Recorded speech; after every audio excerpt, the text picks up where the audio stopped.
Quel accueil, quelle chaleur! 3000 citoyens amoureux de leur ville, amoureux de leur territoire, amoureux de leur département, amoureux de la France, engagés ce soir, engagés aux côtés de leurs élus que je veux saluer, à commencer par Damien Abad, qui vient de faire passer un frisson d'émotion dans la salle, à travers ce qu'il est, sa personne, son engagement.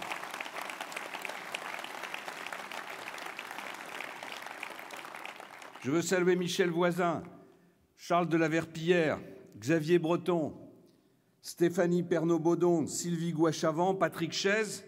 Je veux saluer le maire d'Oyonnax, Michel Perrault, qui a porté tout à l'heure ma candidature, mon projet, avec une force incroyable et qui m'a donné rendez-vous pour le 11 novembre prochain. Je veux remercier Caroline Cailleux, Jérôme Chartier, Michel Dantin. Naturellement, tous ceux-là ont vocation à rentrer au gouvernement. Mais comme j'ai dit que le gouvernement ne pourrait pas composer plus de 15 ministres, eh bien tant pis pour les autres départements et les autres régions françaises.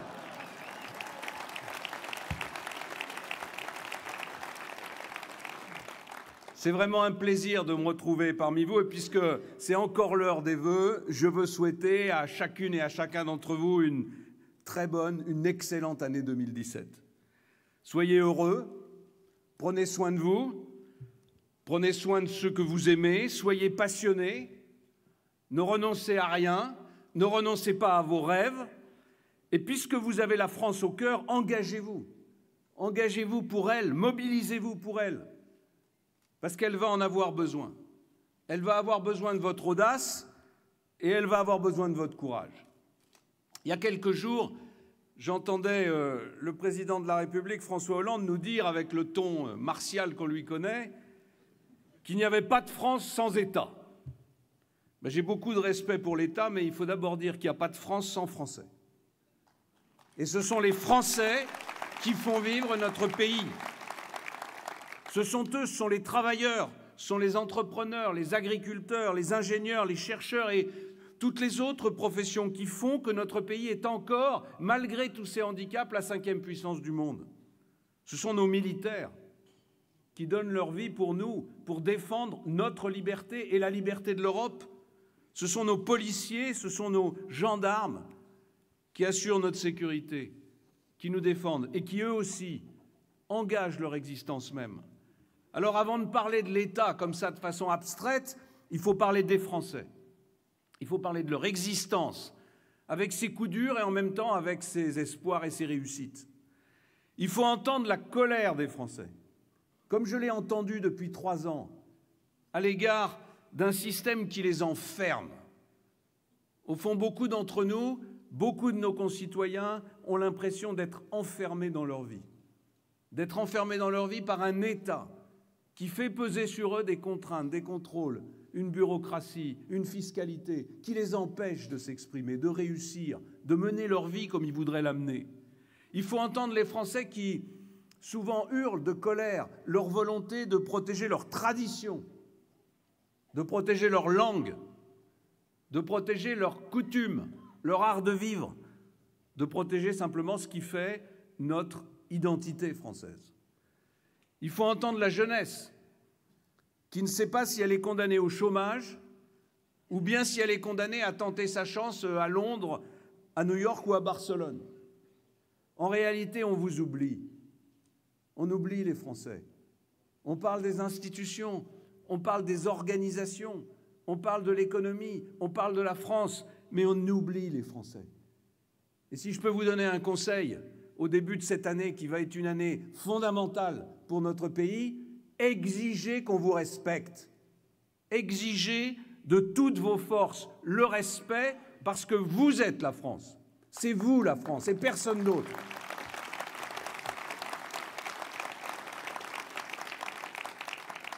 Oui, alors que s'achève un quinquennat calamiteux, 2017 ne peut pas être autre chose qu'une grande année. Une année de sursaut, une année d'espérance. L'année où la France aura enfin fait le choix de se redresser. On nous a habitués depuis trop longtemps à rétrécir nos ambitions, à racornir nos vues, eh bien moi je veux vous inviter à voir l'avenir en grand, sans nostalgie, mais en même temps fort du passé qui est le nôtre. Parce que c'est sur ce passé que nous sommes en train de construire notre avenir. Sans démagogie, mais en même temps certains des compétences qui sont les nôtres. Sans mensonge, mais confiant dans notre capacité à retrouver ensemble le rang qui aurait dû toujours demeurer le nôtre. Il n'y a aucune fatalité pour un peuple qui décide de se lever pour réussir. Et ce n'est pas les caricatures, et Dieu sait si elles sont nombreuses, ce n'est pas les regards narquois, ce n'est pas les surenchères populistes qui vont nous faire dévier de notre route. Tu m'as dit tout à l'heure qu'il ne fallait pas que je change. Ben ça tombe bien parce que moi, je n'ai jamais changé. Je ne suis pas de l'Ain, mais je suis de la Sarthe. Et c'est un peu pareil. C'est des territoires où on ne change pas, parce que ce sont des territoires où on a appris à être authentique, où on a appris à être sincère, où on a appris à dire les choses comme nos parents, nos grands-parents nous l'ont appris, et où on a appris qu'on n'est respecté que quand on est honnête, qu'on est transparent et qu'on est travailleur.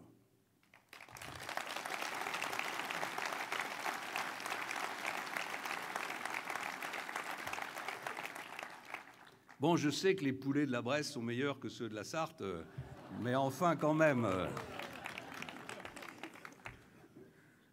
Nous le ferons tout simplement parce que nous avons pris la mesure de toutes ces décennies, et vous voyez que j'englobe les majorités et les gouvernements depuis longtemps, de toutes ces décennies d'immobilisme et de moralisme condescendant. Nous le ferons parce que, contrairement à l'ensemble des autres candidats, nous avons compris que la réussite doit cesser d'être présumée coupable. Le piège, c'est le compromis. Le piège, c'est la réforme molle. Le piège, c'est le refus d'aller au bout des choses. Moi, ce que je veux, avec vous et pour vous, c'est libérer la France. C'est la libérer de ce qui l'a fait tomber. Je ne cesse de répéter que pendant les 3 ans où j'ai parcouru notre pays dans tous les sens pour bâtir mon programme, le cri que j'ai entendu partout sur le territoire, c'est « libérez-nous, fichez-nous la paix, arrêtez de nous emmerder, laissez-nous travailler, laissez-nous réussir, laissez-nous gagner notre vie ».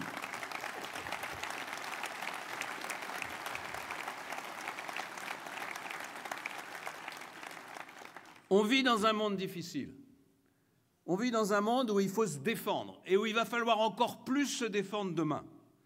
Se défendre d'abord contre ce que je suis le seul à qualifier de totalitarisme islamique, qui rêve d'abattre nos valeurs. Oui, je parle de totalitarisme islamique, je ne parle pas comme tous ces responsables politiques français qui vous parlent de terroristes. Les terroristes, il y en a eu de tous les temps. Les terroristes, ce sont des gens qui sèment la terreur. Les totalitaires islamiques, c'est autre chose. Ce sont des gens qui ont un projet politique qu'ils veulent imposer au reste du monde. Ce sont des gens qui ont un projet politique qui est totalement contraire aux valeurs humanistes, chrétiennes, démocratiques qui sont les nôtres.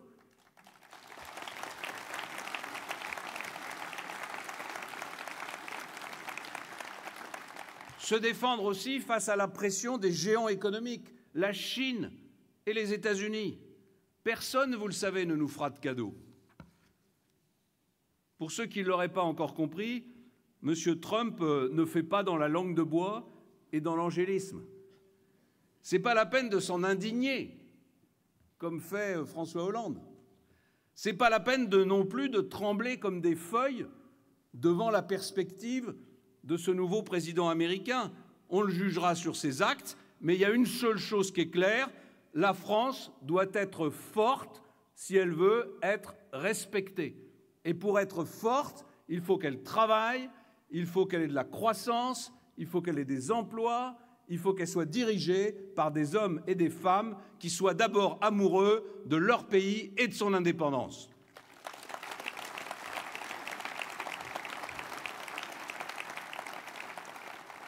Pour être forte, la France doit d'abord être fière. Parce qu'un pays qui ne croit ni dans son drapeau, ni dans son avenir, c'est un pays qui est à genoux. Pour être forte, la France doit être productive. Elle doit être la patrie du travail, du mérite, de l'audace. Elle doit être en capacité d'entraîner ses alliés européens. Elle doit être indépendante sur la scène internationale. C'est toute l'ambition du projet que je porte. Je veux redresser la France et je veux lui redonner les moyens de la puissance. Parce que nous devons être puissants pour défendre notre peuple, ses intérêts, nos enfants, notre avenir. Alors depuis la victoire à la primaire, vous l'avez remarqué, c'est tout et tous contre Fillon. Eh bien, vous ne laissez pas intimider par ces tirs de barrage. Ne vous excusez pas d'avoir des valeurs. Ne vous excusez pas d'aimer la France et de croire dans la France. Au contraire, exigez qu'on vous écoute, exigez qu'on vous respecte, assumez l'idéal qui est le vôtre et tenez vos positions. C'est vrai que mon projet perturbe. Et il perturbe d'abord les castes bien établis. Tous ceux qui, au fond, profitent du système, ou tous ceux qui n'ont pas suffisamment de courage pour accepter les conséquences du changement. Alors cela, aucune mauvaise foi ne les arrête. Ils veulent conserver leur petit précaré, aucun mensonge, aucune sornette ne les freine. C'est ce que j'appelle le cœur des pleureuses, qui annonce en se tordant les mains la fin du monde si jamais je l'emportais. L'économie française, vous dit-on, va s'arrêter brutalement. On verra par millions des Français désœuvrés errer à la recherche d'un service public en état de marche. À les entendre, sans socialisme, il n'y aurait plus de social, et sans la firme Le Pen, il n'y aurait plus de nation française. Eh bien voilà, moi je suis français, et je suis bien décidé à donner à mon pays sa sécurité et le progrès. D'ailleurs, qui sont-ils pour nous accuser? Qui sont ces donneurs de leçons? L'extrême droite, dont le projet politique est désormais en matière économique identique à celui d'extrême gauche, un projet qui ruinerait les retraités avec le retour de la retraite à 60 ans, c'est-à-dire l'impossibilité de la financer, ou encore la sortie de la monnaie européenne, le retour au franc, l'isolement de notre pays. C'est le camp de la faillite accélérée. Et ce camp-là n'a aucun titre pour défendre le peuple français. Alors la gauche, depuis 5 ans, elle n'a rien fait. Par leur incompétence, par leur hésitation, par leur désinvolture, les socialistes ont précipité le déclin de la France. Et leur bilan est sans appel. Il est d'ailleurs tellement mauvais que le président, plutôt que de devoir l'assumer, a jugé plus prudent de s'éclipser discrètement.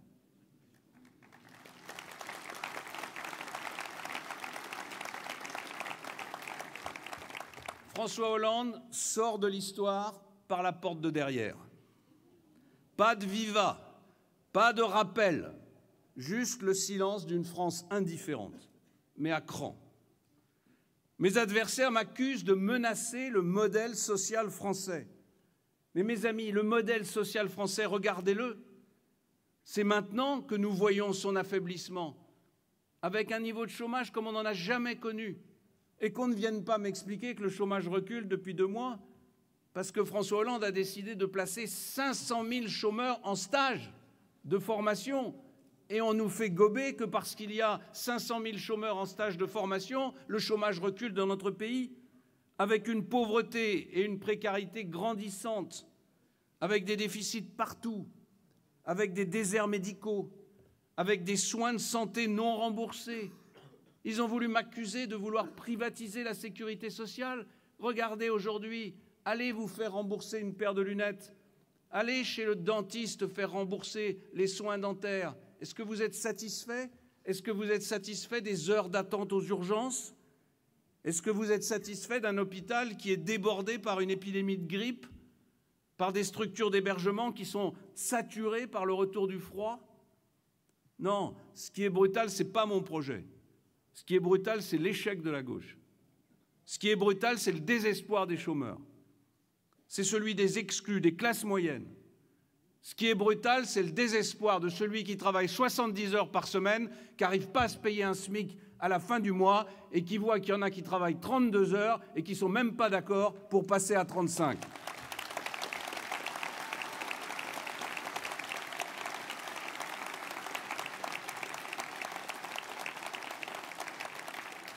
qui est brutal, c'est la délinquance. C'est la violence qui pourrit la vie des gens honnêtes. Il y a une chose qui ne sera jamais pardonnée à François Hollande, c'est d'avoir trahi la jeunesse. Il a menti en promettant n'importe quoi. Il a menti en cachant à la jeunesse la réalité. Il a menti sur les chiffres du chômage. Eh bien, voilà la vérité. Près d'un jeune actif sur 4 est au chômage en France. Plus de 100 000 jeunes quittent chaque année le système éducatif sans aucun diplôme et sans aucune qualification. 2 millions d'entre eux sont aujourd'hui à la dérive, c'est-à-dire qu'ils ne sont ni à l'école, ni dans une formation, ni dans un travail. Et au-delà de la jeunesse, 6 millions de Français pointent à Pôle emploi. La pauvreté augmente, des quartiers sont déglingués par la délinquance, des campagnes dépérissent, et de plus en plus de familles n'arrivent pas à boucler les fins de mois. Et en plus, on va laisser 2 200 milliards de dettes à nos enfants. Comment est-ce qu'on a pu en arriver là? Mon diagnostic est clair, et tant pis s'il ne plaît pas à tout le monde, tant pis s'il ne plaît pas aux démagogues qui n'aiment que les histoires à dormir debout. Mon diagnostic, il tient en 2 phrases. D'un côté, il y a trop de normes, il y a trop de contraintes, il y a trop d'impôts, il y a trop de contrôles qui freinent l'activité, l'initiative, l'investissement et les embauches. Et de l'autre côté, il y a le chômage. Il y a la précarité qui nécessite toujours plus de réglementation, de dépenses publiques qui alourdissent notre endettement et qui poussent à augmenter les impôts. Ce qui fait boucler le cercle vicieux qui conduit à toujours moins de croissance et donc à toujours plus de chômage. En vérité, ce constat, il est parfaitement connu. Mais ce qui manque, c'est le courage de le regarder en face, de l'affronter pour prendre les décisions qui sont nécessaires. Alors moi, je veux sortir de cette logique infernale. Je veux débloquer l'économie. Je veux rallumer le moteur de la croissance. Je veux revenir au plein emploi. Un mot, une expression qui semble presque grossière dans la bouche d'un responsable politique en France aujourd'hui, tellement elle semble loin de la réalité. Et pourtant, c'est le cas de la quasi-totalité des pays qui nous entourent, des pays du Nord. Oui, on est au plein emploi à quelques pas de chez vous, en Suisse, on est au plein emploi en Allemagne, on est au plein emploi dans la quasi-totalité des pays d'Europe du Nord, on est au plein emploi en Grande-Bretagne. C'est le travail qui émancipe et c'est le chômage qui aliène. La meilleure politique sociale, c'est celle qui donne du boulot à chaque Français. Et la seule politique qui donne du travail à chaque Français, c'est la liberté. Les milliers de Français que j'ai rencontrés ces 3 dernières années, ils me l'ont tous répété. Ils m'ont tous dit que la bureaucratie avait envahi leur vie, qu'il fallait les laisser travailler, qu'il fallait oser la réussite. Oui, c'est vrai que dans notre pays, tout est encadré, tout est régulé, tout est contrôlé. C'est la bureaucratie qui a remplacé l'audace. C'est la circulaire qui a remplacé l'initiative. C'est les normes qui ont remplacé le bon sens. Combien d'entre vous ici ont cette expérience de remplir des formulaires qui ne sont jamais correctement remplis, qui remontent de bureau en bureau, de délais qui n'en finissent pas, de décisions qui ne sont jamais prises et qui justement sont à l'origine de cette perte de croissance qui provoque le chômage? Mes amis, c'est à nous d'assumer la première valeur de notre devise républicaine, la liberté. Ne laissons pas se dissoudre cette liberté dans les lubies égalitaristes de la gauche ou dans les fantasmes autoritaires de l'extrême droite et dans l'immobilisme économique des deux réunis. Pour libérer l'économie, je veux concentrer le Code du travail sur ses principes fondamentaux. Ça fait 300 pages au lieu de 3500. Je veux renvoyer tout le reste au dialogue social dans les entreprises. Je veux donner aux entreprises et à leurs salariés le pouvoir de négocier pleinement entre eux les heures et les conditions de travail. Les 35 heures, moi, je ne veux pas les moduler, je ne veux pas les atténuer, je ne veux pas les esquiver, je veux les supprimer totalement, une fois pour toutes, définitivement.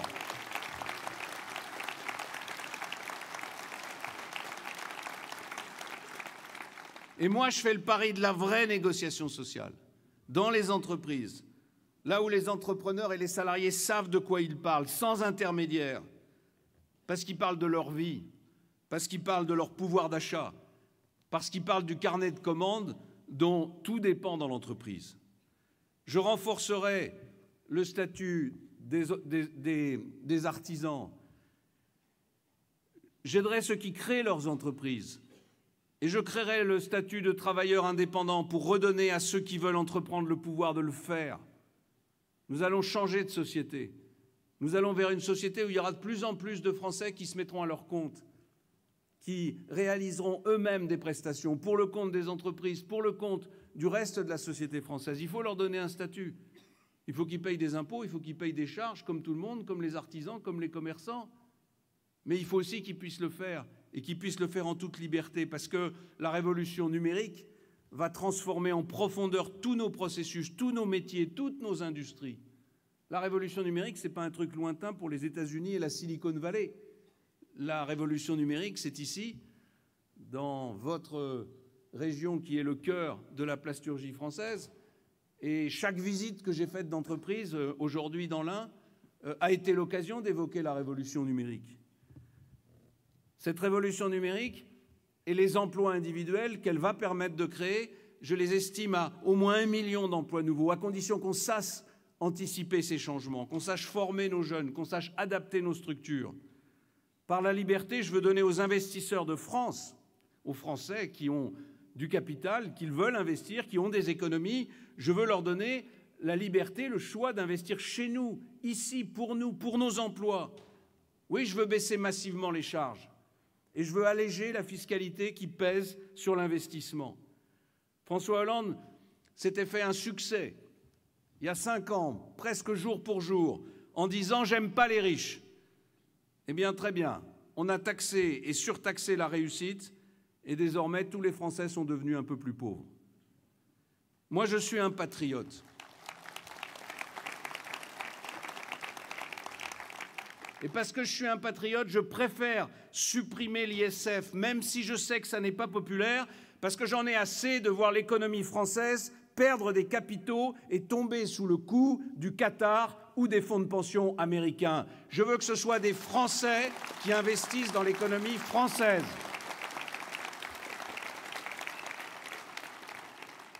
Débloquer l'économie, c'est aussi faire revenir le secteur public à une taille raisonnable.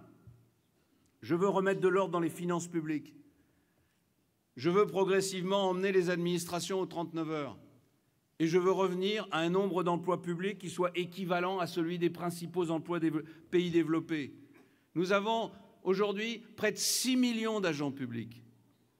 Et franchement, il n'y a rien d'extravagant à dire que parce que nous sommes un pays trop endetté, nous allons réduire ce nombre de 8% en 5 ans.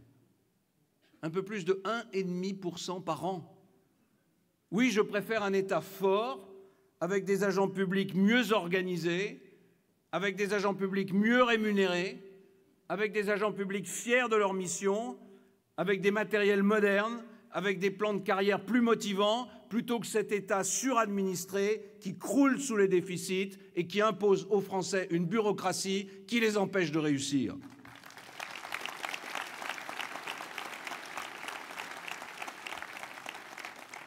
La puissance publique doit être un atout pour la prospérité, pas un frein. La puissance publique ne doit pas réprimer la liberté, elle doit la protéger. La liberté, c'est le meilleur carburant des sociétés vivantes. Et c'est elle qui encouragera les créations d'emplois et qui relancera l'ascenseur social. Ceux qui aspirent au progrès et au dépassement de soi, ils ne craignent pas la liberté. Ils la demandent. Ils la demandent parce qu'ils veulent prendre les commandes de leur vie. La libération de l'économie débloquera les salaires par plus de travail. Elle permettra d'équilibrer les comptes publics en 2022. Elle stimulera l'investissement par une fiscalité plus favorable. Et elle bénéficiera aux Français puisqu'elle nous permettra de redistribuer 10 milliards de pouvoir d'achat supplémentaires aux salariés à travers la hausse du salaire net et à travers une politique familiale généreuse, renforcée, ambitieuse, parce que notre pays en a besoin.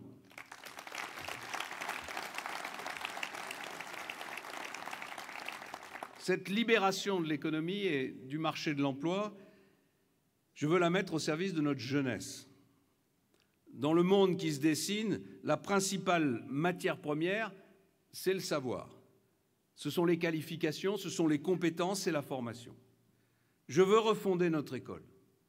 Je veux refonder notre école pour qu'elle puisse transmettre les savoirs fondamentaux à tous nos enfants avant de multiplier les activités périphériques. Et c'est la raison pour laquelle je libérerai les collectivités locales de la contrainte de l'aménagement des rythmes scolaires.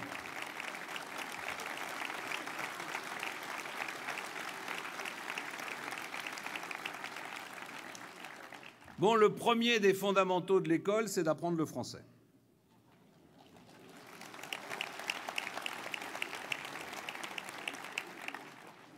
Mais pour parvenir à apprendre le français à tous les jeunes Français, il faudrait une bonne fois pour toutes qu'on arrête de compliquer la vie des élèves et des enseignants.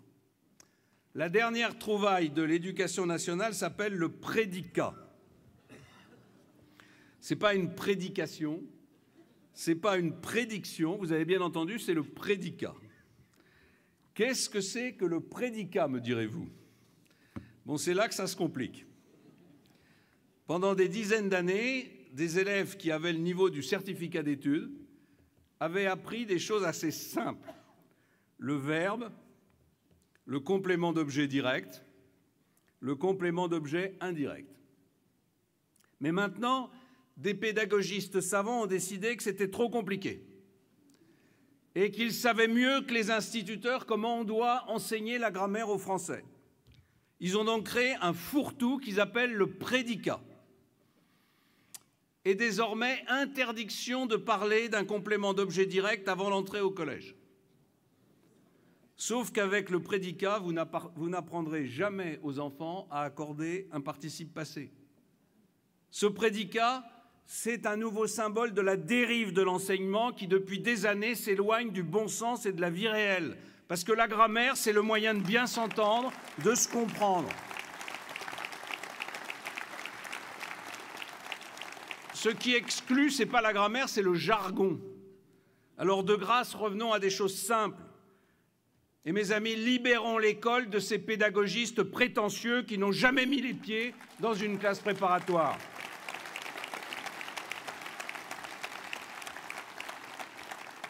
Deuxième priorité, et c'est l'objet de mes visites d'aujourd'hui, je veux développer massivement l'apprentissage.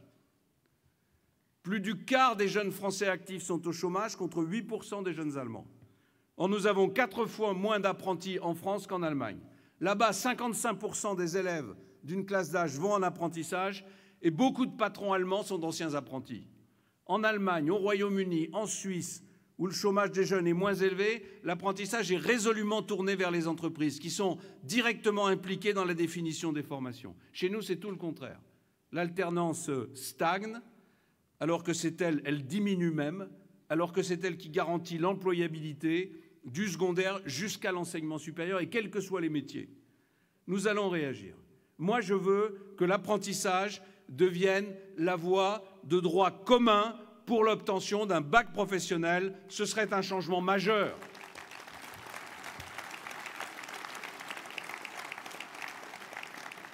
Concrètement, ça impliquera que les lycées professionnels ouvrent des sections d'apprentissage en leur sein, à l'image des centres de formation des apprentis.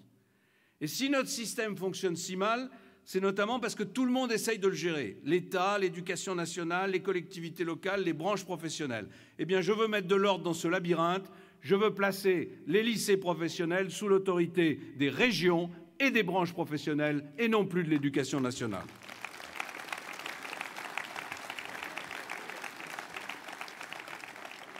Je veux aussi inciter les entreprises à recourir à l'apprentissage en leur offrant un cadre plus attractif. D'abord financièrement, en exonérant totalement de charges sociales l'embauche d'un jeune en alternance. Mais aussi juridiquement, avec un cadre administratif qui soit plus souple. Est-ce qu'il est normal qu'un apprenti ne puisse pas monter sur un toit pour des raisons de normes, alors que le salarié le pourrait? Il faut aligner et rapprocher les régimes.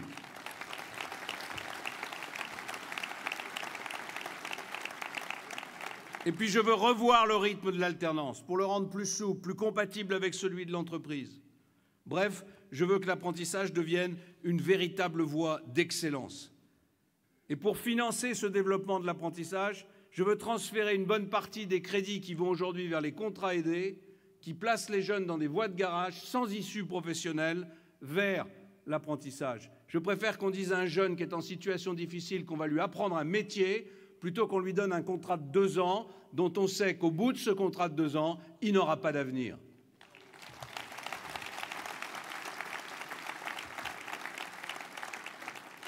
Mes amis, pour redresser la France, il faut d'abord enrayer le fléau du chômage. Mais il faut en même temps refonder les piliers de la République. Le premier de ces piliers, c'est la famille. La famille, elle a été méprisée, elle a été dédaignée. Je la protégerai. Je lui donnerai des droits et des moyens supplémentaires. J'ai parlé de l'école et de la formation. L'école de la République, c'est aussi l'école du respect, l'école du civisme, l'école de la citoyenneté. Elle a dérivé bien loin de cet idéal. Alors je veux refonder l'école de la République, en commençant par un symbole fort, parce que je crois au symbole, le port d'un uniforme scolaire donnant à tous les élèves, quelles que soient leurs origines, le goût d'être ensemble, d'être égaux, d'être conscients d'être dans un lieu singulier. Un lieu qui exige la discipline et la fraternité parce que c'est le lieu du savoir. La liberté sans l'autorité, vous le savez, c'est l'anarchie. Eh bien, je veux réaffirmer l'autorité de l'État, le respect du droit, la nécessité de l'ordre. La sécurité, ce n'est pas une option, c'est un droit fondamental. Oui, je veux des forces de l'ordre modernisées, je veux des forces de l'ordre respectées. Je veux une justice qui soit ferme et rapide. C'est la raison pour laquelle j'investirai dans la justice, dans la police et dans la gendarmerie. J'ai dit que je voulais, dans un contexte de baisse de la dépense publique, mettre 12 milliards de plus sur la défense, la police, la gendarmerie et la justice, parce que c'est la sécurité des Français qui est en cause. Je veux rétablir les peines planchers pour les récidivistes, parce que l'impunité zéro doit être la règle. Que nos pompiers, nos policiers puissent être caillassés, injuriés, brûlés à coups de cocktail Molotov, que nos enseignants aient la gorge serrée avant d'entrer dans leur classe, c'est la preuve qu'une partie de notre jeunesse part en vrille. Où est le respect? Où est la morale? Où sont les familles? Partout en France, et notamment chez nos concitoyens les plus modestes, ceux qui sont au cœur des cités difficiles, on demande de l'ordre, on demande du travail. On demande de l'éducation. Ce que demandent les Français, c'est la loi de la République, ce n'est pas la loi de la rue. Alors aujourd'hui, les gens honnêtes ont peur et les délinquants n'ont pas froid aux yeux. C'est un comble. La peur doit changer de camp parce qu'il n'y a pas de démocratie sans sécurité. Mes amis, je souhaite une République sûre, une République où les citoyens n'aient plus peur, mais je souhaite aussi une République qui soit unie. La France, ce n'est pas une addition de communautés, repliées sur elles-mêmes, avec chacune leurs coutumes, leurs langues et leurs traditions. La France, elle a une identité, elle a des coutumes, elle a une langue, elle a une culture, elle a un drapeau. On a des différences, mais on a le même destin commun.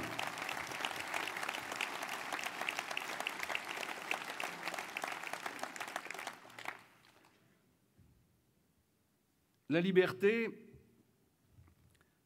elle suppose d'être défendue par une communauté qui est une communauté unie. Un pays qui se disloque de l'intérieur, qui se désagrège en clans, en ghettos. Un pays qui ne croit plus en son unité, faute de savoir quelle est son identité, alors ce pays est condamné à s'effondrer. Nous sommes dans un monde de 7 milliards d'habitants. Et nous sommes 66 millions. Eh bien, les 66 millions de Français, ils doivent faire bloc. Ils doivent faire bloc pour défendre leur histoire, leur culture, leur force, leur indépendance, leur place dans le monde. Au fond de leur cœur, ils doivent avoir ce sentiment d'être les membres d'une même famille. Une famille qui s'engage ensemble pour la France. La France, ce vieux et magnifique pays qui est un peu notre chair à tous, parce que nous ne sommes pas des pions anonymes. Nous sommes les successeurs d'une histoire étonnante qui a fait de nous l'une des premières puissances du monde. Oui, il a fallu des siècles pour faire la France. À aucun moment, notre nation ne s'est définie de façon spontanée.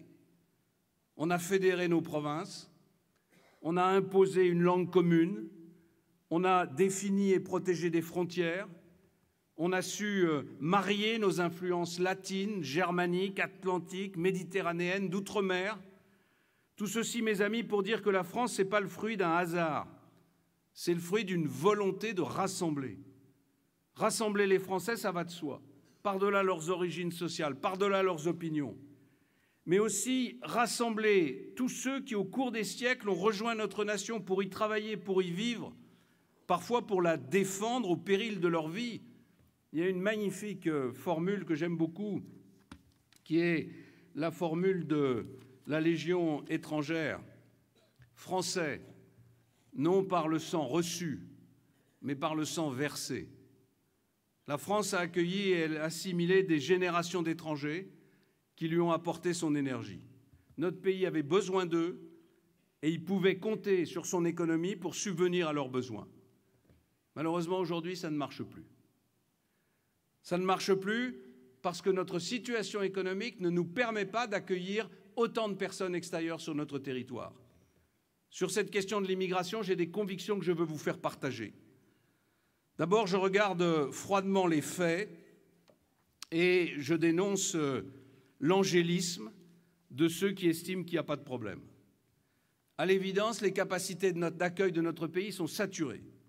Nous sommes en crise économique et la priorité doit être donnée à ceux qui, chez nous, cherchent du travail. Notre système d'intégration ne fonctionne plus. Dans certaines de nos écoles, la mixité sociale a disparu. Dans nombre de nos quartiers, le communautarisme s'étend, sans parler de ceux qui instrumentalisent la religion pour défier les lois de la République française. Ne pas voir ça, c'est être dans le déni. Et le déni, c'est la porte ouverte au scénario de l'explosion sociale qui serait un malheur pour tout le monde. Oui, je veux stopper l'immigration sans intégration et sans assimilation.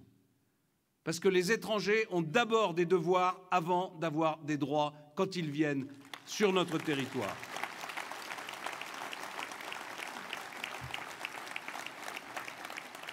Je veux réduire l'immigration à un strict minimum en la limitant par une politique de quotas. C'est simple, je veux que chaque année, le Parlement, en toute transparence, décide du nombre maximum de personnes étrangères qui pourront être accueillies sur le territoire national en fonction de nos capacités d'intégration, de nos capacités de logement, de nos capacités d'emploi, des capacités de nos services publics. Et je veux que ces quotas soient des quotas qualitatifs, c'est-à-dire qu'on donne des papiers en priorité à ceux qui ont des qualifications dont nous avons besoin sur le territoire national. Et je veux que ces quotas soient des quotas géographiques, parce que nous avons le droit de choisir les régions d'où viennent les personnes qui rejoignent le territoire national. Ceux que nous accueillons sont les bienvenus à une condition qu'ils nous respectent. Sinon, ils n'ont rien à faire chez nous.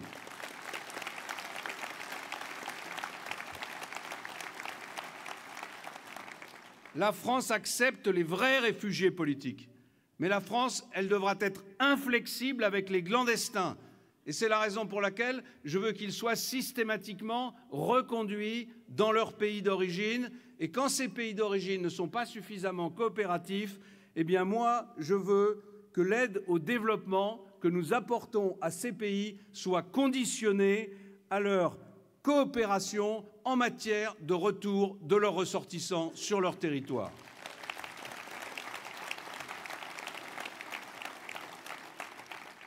Je veux protéger notre République contre le totalitarisme islamique. Ce totalitarisme, c'est une idéologie qui veut la fin de notre liberté.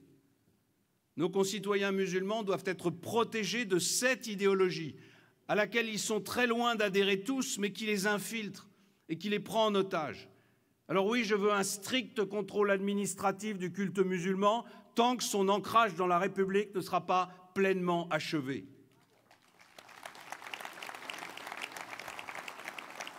Je demande simplement que les musulmans respectent ce que les catholiques, les protestants, les juifs ont accepté, c'est-à-dire respecter les règles de la République française.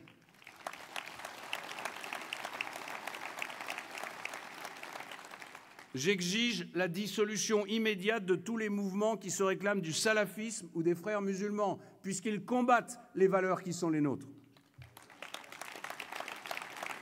Je veux qu'on retire leur nationalité aux Français qui sont partis nous combattre en Syrie ou en Irak.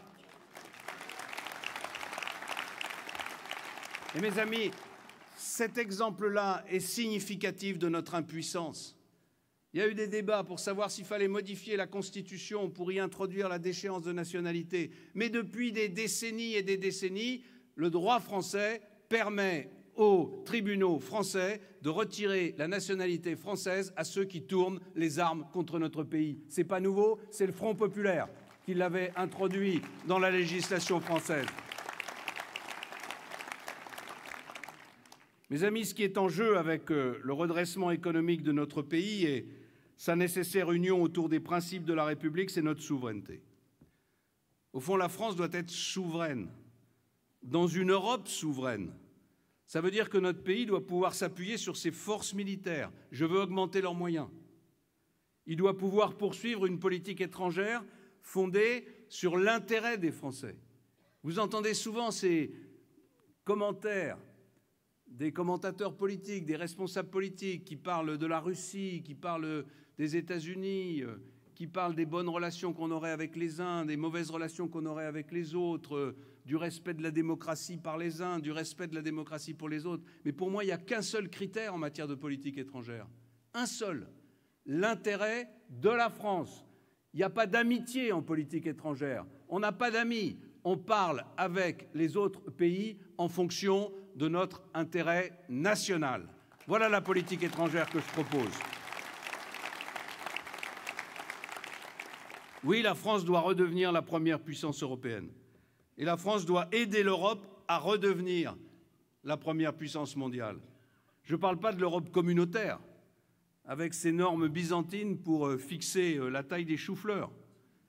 Non, je parle de l'Europe des nations, unies pour défendre la civilisation européenne.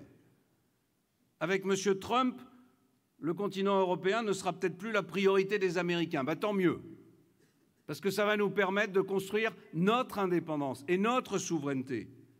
Et avec la tragédie de Berlin, je pense qu'une certaine idée du pacifisme a vécu en Allemagne. Alors à nous, Français, de remobiliser l'Union européenne autour de nos priorités stratégiques.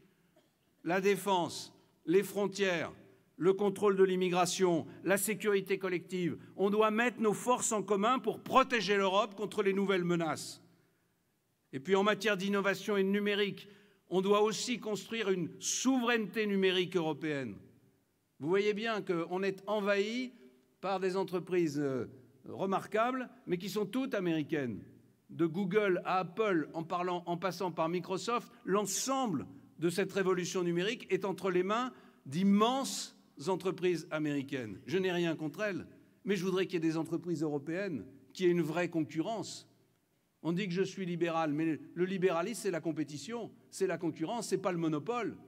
Et nous sommes aujourd'hui en présence de monopoles de fait, de monopoles américains, de monopoles qui risquent demain de complètement contrôler notre vie quotidienne à travers nos smartphones, à travers toutes les données que nous distribuons en permanence sur l'Internet et qui vont être demain la principale richesse de nos économies.